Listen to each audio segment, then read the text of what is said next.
की आवाज में किया तू काबर वाला दोस्त कटा खेत पापा बेचै छ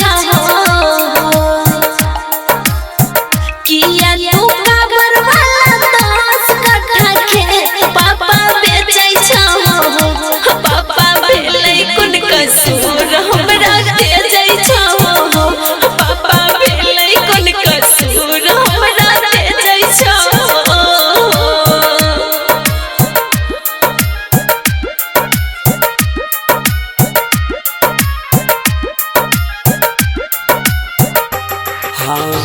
समझी के तिलक दैले 10 काठा खेत बेटी बेचै छियौगे। समझी के तिलक दैले 10 काठा खेत बेटी बेचै छियौगे।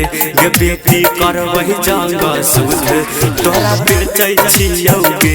गे बेटी करबही जंग सूद तोरा बेचै छियौगे।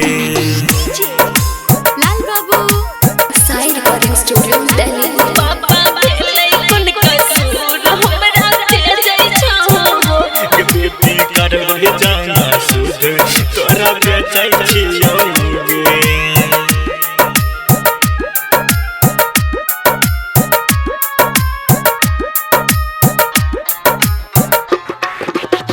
मम्मी के सोना वाला गहना जेवर बनकी धरै छ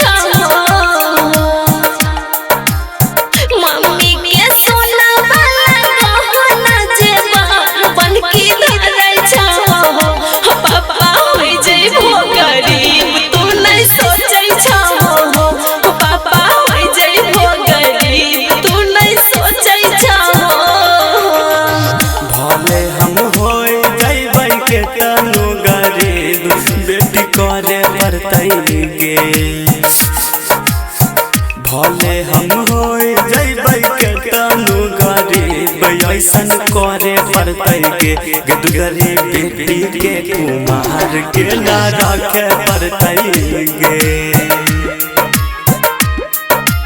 साई रिकॉर्डिंग स्टूडियो दिल्ली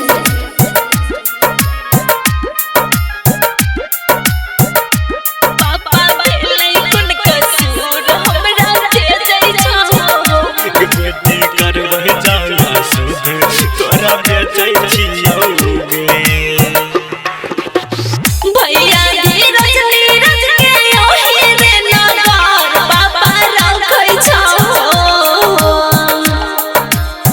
भैया सन्नी हल्ली के ओही रे नगर पापा रखै छ पापा गंगा के पार हमरा भेजै छ पापा सात नदी पार हमरा भेजै छ भैया के नगर बेटी लिखल रहोगे। भैया के गाँव घर यही गे नगर बेटी लिखल रहोगे। दुलरी सातो गंगा पार बेटी भेजै पड़तौगे।